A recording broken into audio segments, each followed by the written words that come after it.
자, 오늘은 두 번째 시간이고 항상 리뷰부터 시작을 하죠. 여러분이 미팅할 때도 그래요. 미팅할 때도 대학원생들이 가장 잊어버리는 게 뭐냐면 지도 교수가 나랑 지난번에 어디까지 얘기했는지 기억할 것이다. 기억을 생각을 하는데 전혀 아니에요. 알겠어요? 예.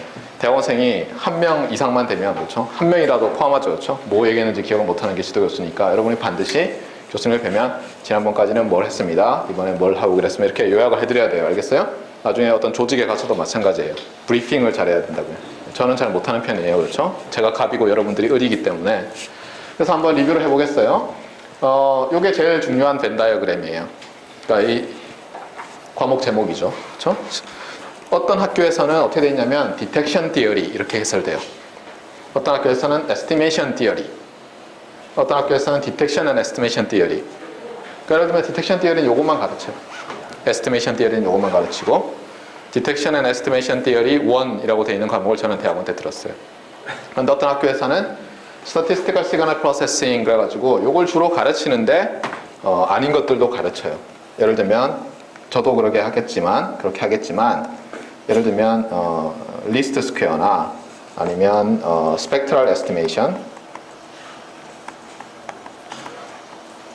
등등을 이제 가르치는데 중요한 건 뭐냐면 여러분이 리스트 스퀘어 에스티메이션이라는 책이 뭐 이만한 게 있어요.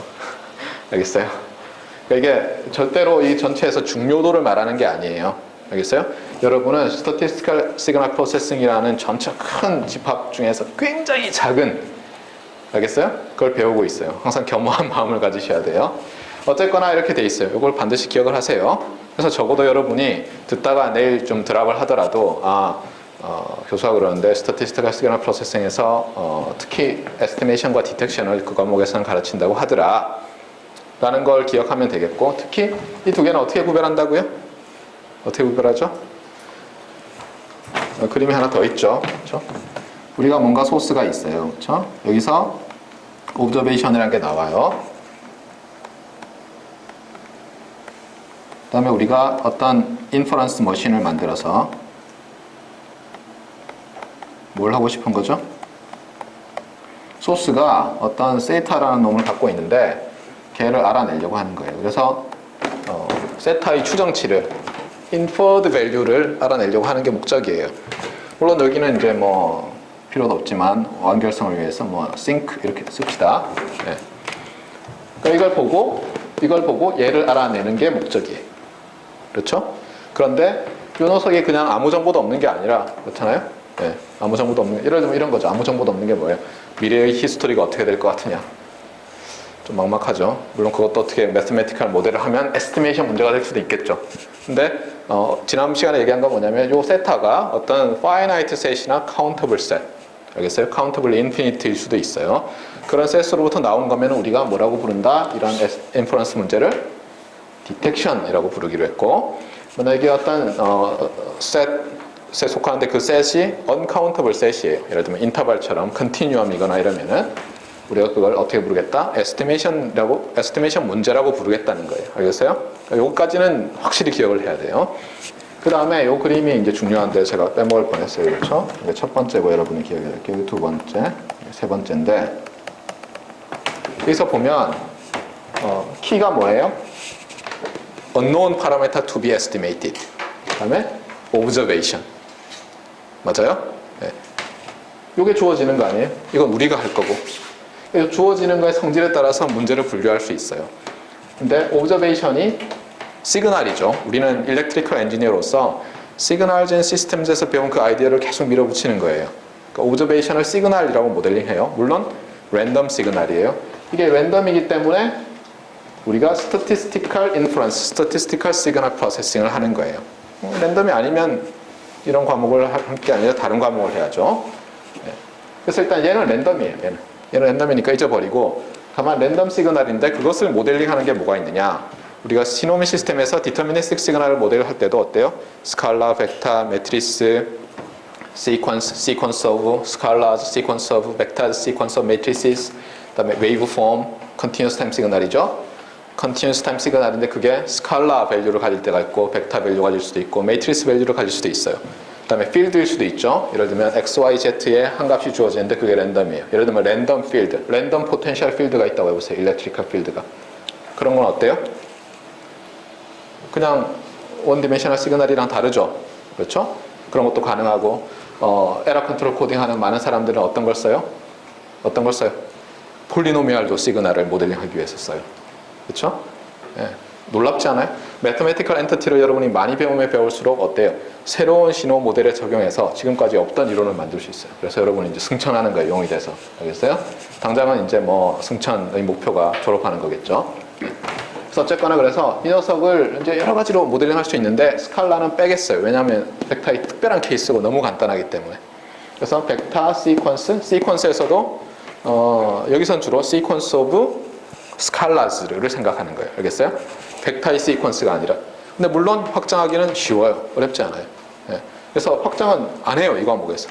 알겠어요? 이 과목은 굉장히 기본적인 걸 가르치고 제가 말했지만 여러분은 포항공과대학에 입학한 우수한 학생들이죠. 하나를 가르치면 열을 아는. 여러분이 그걸 확장을 하는 거예요. 심지어 가르치지 않아도 확장해야죠. 그게 연구하는 사람이에요. 그렇죠? 가르쳐준 것만 확장할 줄 알면은 다 똑같은 논문만 쓰고. 그 다음에 웨이브 폼도 있는데 웨이브 폼도 어때요? 웨이브 폼인데 x of t 이렇게 했을 때 그 x of t가 예를 들면 3/1이에요. x1 over t, x2 over t, x3 over t. 그럼 어때요? 웨이브 폼 오브 벡터즈죠. 그렇죠? 맞아요? 그런 거는 거의 안 할 거예요. 시험에 나올 수는 있어요. 그렇죠? 수업 시간에는 안 해요. 여기서 웨이브 폼은 어때요? Continuous Time Signal 같은 거죠. 그러니까 뭐예요? 우리가 학부 때 배웠던 Continuous Time Random Process Observation이에요. 그까지만 해요. 물론 무수히 많아요. 여기. 그렇죠? 여러분은 실제로 연구를 할 때 그런 걸 다룰 가능성이 굉장히 높아요. 근데 기본만 가르칠 거예요. 그래서 오브저베이션에 따라서 이렇게 크게 랜덤 벡터, 랜덤 시퀀스, 랜덤 웨이브폼으로 나눌 거고 그 다음에 여기서는 D/E라고 했는데 디텍션이냐 에스티메이션이냐 그러니까 즉 파라메타가 그렇죠? 요 파라메타가 이제 요 얘기를 하지 않고 이 얘기를 하고 있죠. 파라메타가 어때요? 디스크리트 셋으로부터 나온 거냐 컨티뉴어스 셋으로부터 나온 거냐 그래서 또 두 개씩 나눌 수 있죠. 그 다음에 요 또 파라메타가 어때요? 랜덤 파라메타일 수가 있고 아닐 수가 있죠. 주의할 건 뭐예요? 얘는 랜덤이라고 했어요. 왜? 이 과목이 Statistical Signal Processing이니까 Observation이 랜덤이에요. 그러니까 그런 것만 이 세상에 있는 게 아니라 그런 것만 다루는 거예요. 여기서는. 제가 처음에 이 과목의 목표에 대해서 실러버스에서 얘기할 때 어떤 게 있었어요? Identify 할 수 있는 능력을 기른다 그랬잖아요. 그러니까 여러분이 어떤 Observation이 있는데 일상생활에도 마찬가지예요. Observation이 있는데 그것이 랜덤 Observation이면 뭔가 Statistical Signal Processing의 문제예요.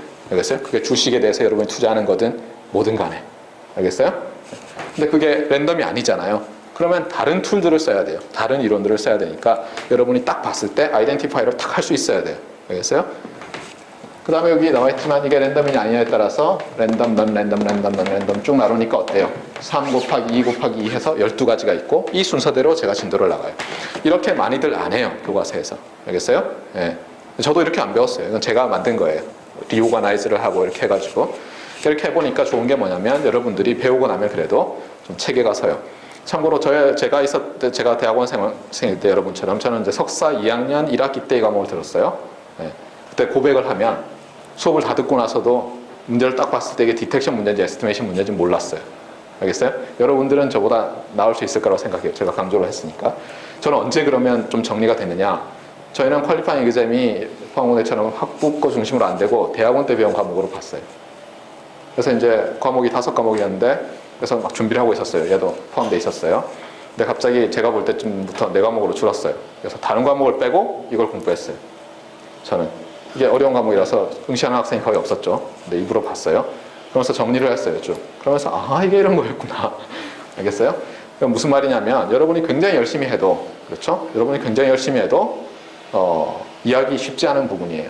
그런데 제가 가공을 좀 많이 했어요. 여러분이 잘 이해할 수 있게. 그래서 아마 제가 배울 때보다는 여러분이 훨씬 더 많이 배울 수 있을 거라고 생각해요. 네. 자, 이 세 개는 확실히 알겠습니까? 알겠어요? 모르겠어요? 제가 여러분한테 강조하고 싶은 건 뭐냐면 어쨌든 여기 앉아있으면 시간은 가요. 여러분이 팔짱을 끼고 있든 턱을 개고 있든 졸고 있든 웬만하면 종이를 한 장 가져와요. 아니면 제가 나눠줄게요. 우리 학부 수업처럼. 그래서 여러분이 계속 스크래치를 해요. 이렇게 스케치를 해요. 이런 것도 그려보고 한번. 알겠어요? 필기는 굳이 할 필요 없죠. 그렇죠? 이거 다 올라가 있어요. 홈페이지에. 그렇죠? 물론 비공개되어 있는데 우리 학생한테 물어봐요. 우리 랩에 하면 들어가는 법이 있어요. 비디오도 다 있어요. 알겠어요? 그런데 여러분이 계속 써봐야 돼요. 알겠어요? 확률과 관련된 모든 그 과목들은 여러분이 샤프심 또는 볼펜 그 잉크를 얼마나 많이 쓰냐에 따라서 여러분의 이해도가 비례해요. 거의 비례해요. 알겠어요? 그래서 여러분이 못하잖아요? 그럼 제가 이렇게 말할 수 있어요. 도대체 얼마나 써봤냐? 알겠어요? 그러니까 괜히 뭐 어렵다 이러지 말아요. 많이 써보면 다 잘할 수 있게 돼 있어요. 자, 알겠죠? 리뷰는 더는 안 하겠어요. 네. 자, 그 다음에 이제 렉처 노트로 갑시다. 오늘은 좀 다른 문제인데 어디냐면 요걸 할 거예요. 요거를. 그렇죠? 요렇게. 여기서도 이제 그러면 뭐 한 문제 다루고 마느냐? 아니에요. 여기서 하나 빠진 게 있는데 우리가 이렇게 주어진 거죠. 이거는 보세요. 다 오브저베이션과 소스의 파라메타.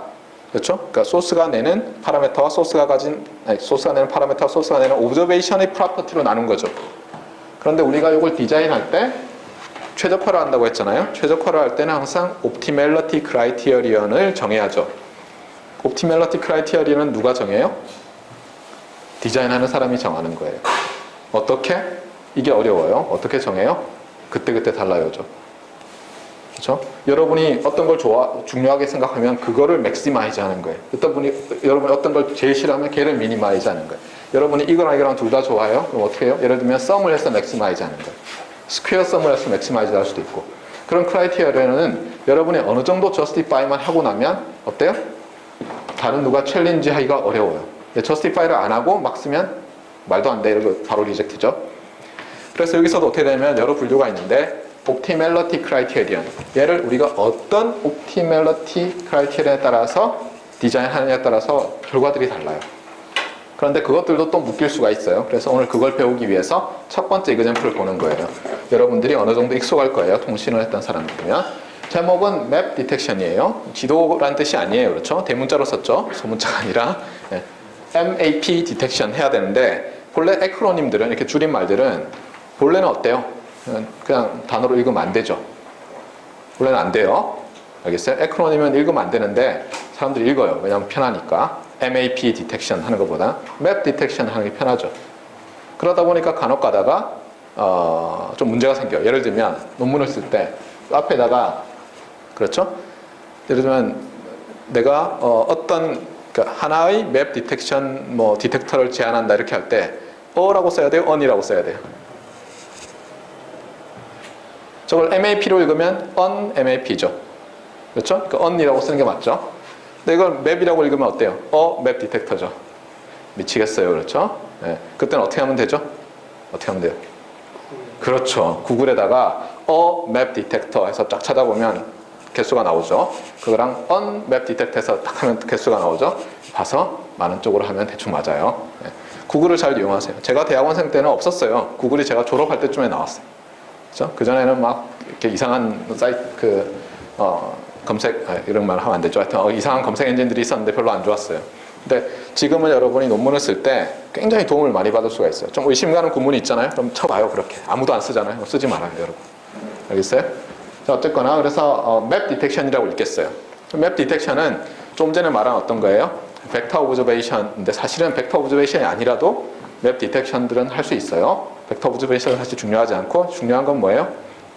파라메타가 일단 어떻다고요? 이건 디텍션 문제죠. 말 그대로 파라메타가 어떻다는 거예요? 랜덤할 때 하는 거예요. 그래서 기억을 해요. 그 지도를 12개가 있는데 제일 위에가 뭐예요? 벡터 디텍션 랜덤일 때죠. 지금 그걸 하고 있어요. 그러니까 잊지 말아요. 랜덤 파라메타도 아닌데 맵 디텍션을 어쩌고 그러면 발로 채이는 거예요. 그렇죠? 조인트 까이는 거예요.